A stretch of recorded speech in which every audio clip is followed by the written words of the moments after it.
fifaliana ry havana no rahantsika misaotra an'Andriamanitra ny amin'ity alady fa 4 ny volana martsa taona 2024 ity alady fa 5 amin'ny karemy mbola ibanjinantsika sy amaranantsika ny fibanjinana ny lohahevitra manao hoe mamerina ho amin'ny fahamarinana ny tompo. Ny sampatia no mitarika antsika amin'izao fanompoam-pivavahana izao. Andeha ho iraintsika ny hira sambatra.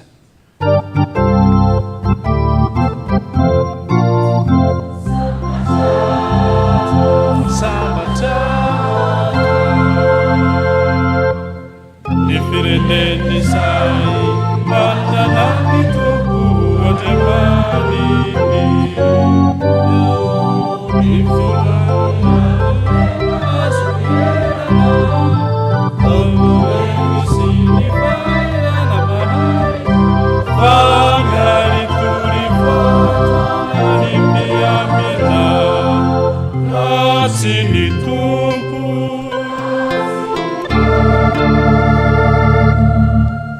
no miamina ny tanàna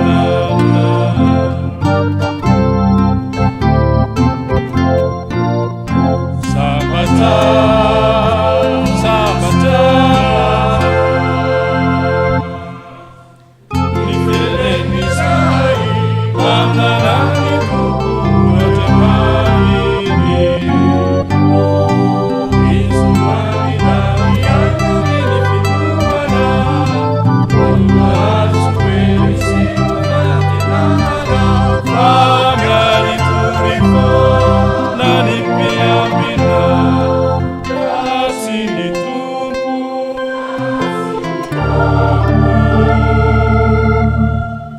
no miamina ny tanàna. Mbola ho amitombona amintsika mandrakariva ny fahasoavana sy ny fiadanana avy amin'Andriamanitra iray sy Jesosy Kristy tompontsika.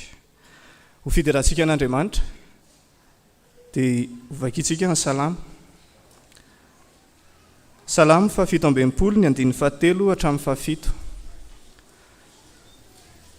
Salamo 7:7 ny 7 hatramin'ny 7 iarahantsika mamaky. Rehefa vita izay dia ataontsika ny hira voalahatra ary tsy mipetraka isika raha tsy ao aorian'ny vavaka.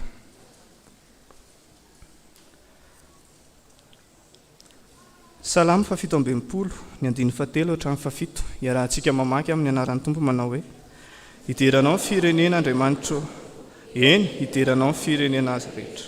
Hifaly sy hioby ny firenena samihafa, satria mitsara marina ny firenena irenao. Ny firenena samihafa ambonin'ny tany dia entinao. Hideranao ny firenena Andriamanitra, eny hideranao ny firenena rehetra. Ny tany efa nahavokatra, mitay antsika Andriamanitra dia Andriamantsika. Mitay antsika Andriamanitra ary atahotra azy ny vazantany rehetra. Amen.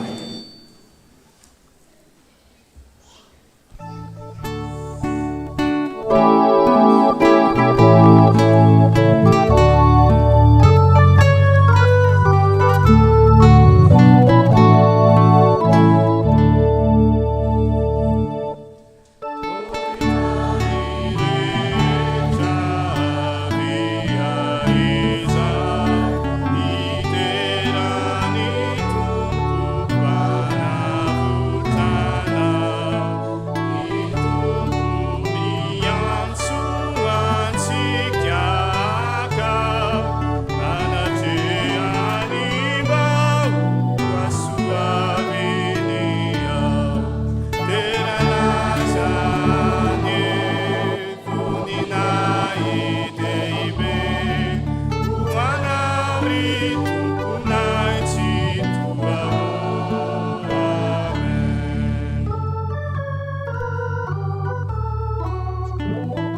vavakintsika.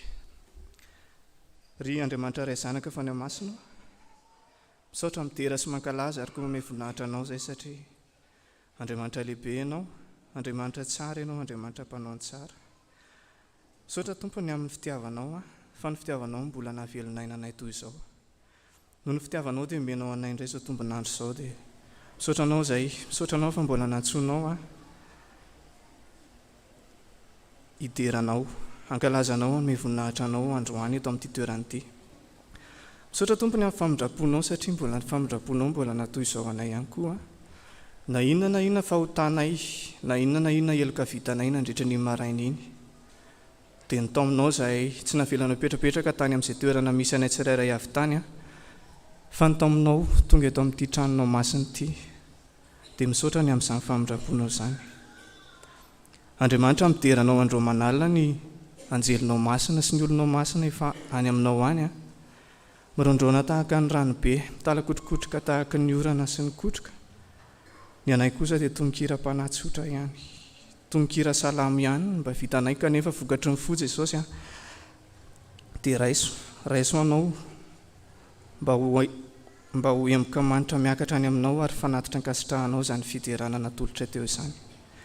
Dia ankehitriny mangataka anao izay fa ny masina hitarika anay amin'izao fotoana izao, mba ho fotoam-pivavahana tsoara roa-paratsiana, mba ho fotoam-pivavahana lavitry ny fahotana, fa kosa fotoam-pivavahana mendrika anao izao fotoana anay izao.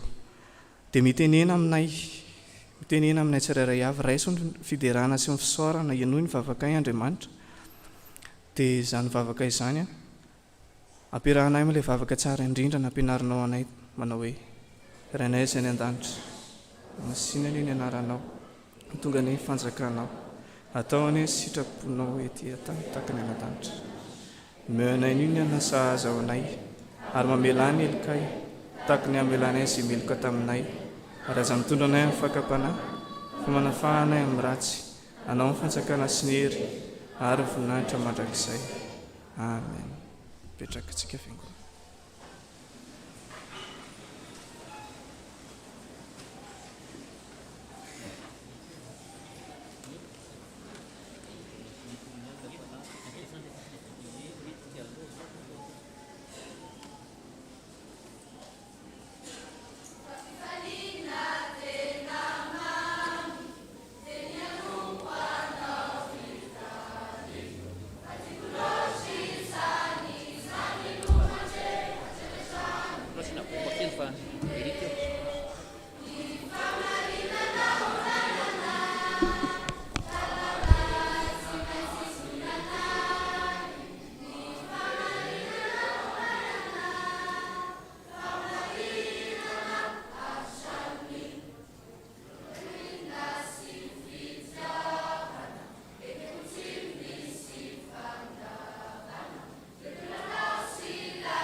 Tonga amin'ny fotoanan'ny tanora sy ny ankizy isika dia mangataka antsika mba hitsangana.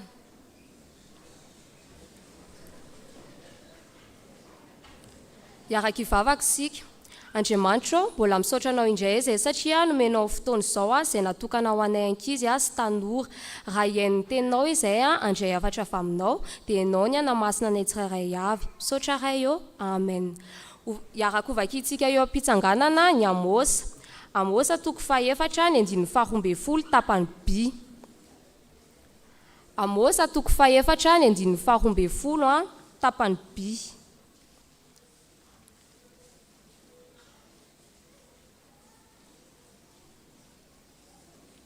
Amosa 4:4 tapany B. Rehefa hitantsika izany dia iaraka hovakintsika amin'ny anaran'ny Tompo manao hoe: satria anao izany aminao aho dia miomana eo amin'Andriamanitra ary Israely eo. Amen. Afaka mipetraka isika. io teny io indray a no angalantsika afatra amin'ity androandroany ity a amin'ny alalan-kely ny tantarany rakoto sy rasomivady. Fanao fiangonana isam-bolana mamangy sy mampandray ireo olona izay tsy afaka mandray aty am-piangonana moa noho ny antony maro samihafa. Marihana fa i rakoto sy rasomivady dia ao anatin'izany. Izany hoe i rakoto dia jamby izy, dia tsy mahita inona izy ary rehefa antitra ary izany no tsy ahafahany makany am-piangonana noho izany no mpitandrina no mampandray azy any an-trano. Rehefa tonga tany an-trano no mpitandrina dia natomboka ny hira mba hanombohana ny fotoam-pivavahana.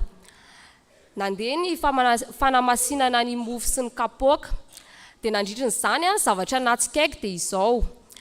Latsaka ny takotra tany an-dakozia, dia niantsoantso rakoto.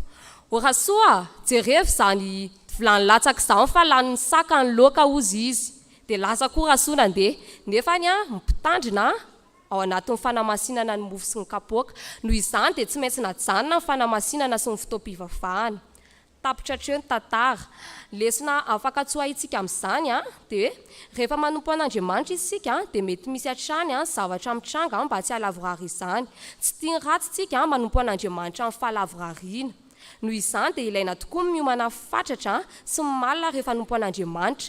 Ohatra hoe rehefa katy am-piangonana isika, rehefa monjy sampana isika, ny zavatra kely mety tsy voatandritsika dia mety hanimba amin'ny fizotro ny fanompo-pivavahana. Toy ny rasoa sy rakoto mivady izao no nitakotra latsaka tany an-dakozia dia tsy maintsy nijanona ny fanompo-pivavahana sy ny fanamasinana ny kapoaka sy ny mofo. Dia ndenge eo ho averintsika vakina ny Amosy. Ny Amosy toko 4 ny 12 tapany B. Iaraka ho vakintsika amin'ny anaran'ny Tompo manao hoe: satria anao izany aminao aho dia miomana eo amin'ny Andriamanitra ary Israely eo. Amen. Iaraka hivavaka isika. Andriamanitra, misaotra anao izay efa nomenao izany teny izany indray ahafahanay haka-hafatra avy aminao. Misaotra anao satria mampianatra anay hatrany ianao mba hiomananay rehefa hiaona aminao izay na ny akaty am-piangonana no na ho any amin'ny sampana sy amin'ny zavatra rehetrarehetra ataonay dia ampio izay hiomana mandrakariva ka tsy anao toy ny rakoto sy rasomivady izay ho veolingeleniny amin'ny zavatra tsy izy dikany. Dia amin'ny anaranao Jesosy Kristy no anaovanay mivavaka. Misaotra ray eo. Amen. Hira fanampin'ny fahaenina andinin'ny voalohany.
Maxime tesotra masintsika dia izany ditantsika ho an'i Zefania. Zefania toko 2 andiny 1 Zefania toko 2 andiny 1 dia raha fahitantsika izany dia vakiko amin'ny anaran'ny Tompo. Miangona eny firiana hoe firenena tsy manan-kenatra dia tsy mbola miatra ny didy merina toy ny akofa ny andro dia tsy mbola tonga aminareo ny fahatezana mafin'i Jehovah. Eny dia tsy mbola tonga aminareo ny andro firetan'ny fahatezeran'i Jehovah. Tadiavan'i Jehovah ianareo mpandefitra rehetra amin'ny tany izay efa nanaraka ny fitsipiny, tadiavin'ny fahamarinana, tadiavin'ny fandeferana, angamba ho voafina ianareo amin'ny andro fahateseran'i Jehova. Amen.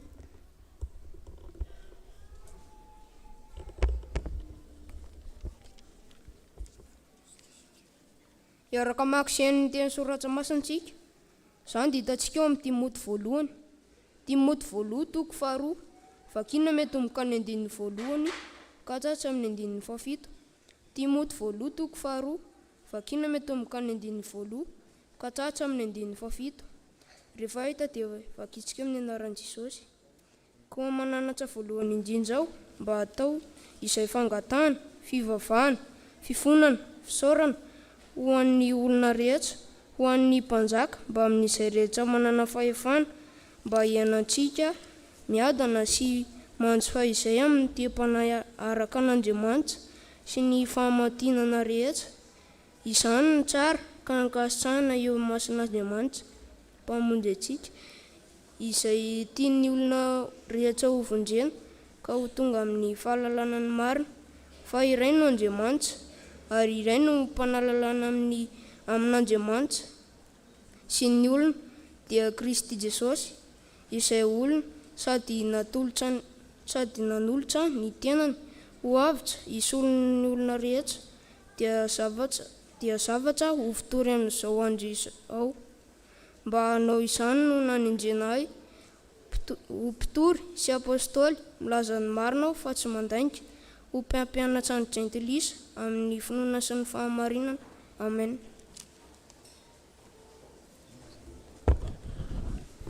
Faranantsika amin'ny vakiteny arak'izay hita ao amin'ny filazantsara araka ny Jaona. Jaona toko 7, 14 ka hatramin'ny 14. Jaona toko 7, 14 ka hatramin'ny 14. Rehefa hita izany dia ho vakintsika eo am-pitsanganana. Ary rehefa misasaka ny andro firavoravona dia niakatra teo an-kianjan'ny tempoly Jesosy ka nampianatra. Dia gaga ny Jiosy ka nanao hoe, ahoana ny nahaizan'ilay ity soratra nefa tsy mba nianatra izy, dia namaly azy Jesosy ka nanao hoe, tsy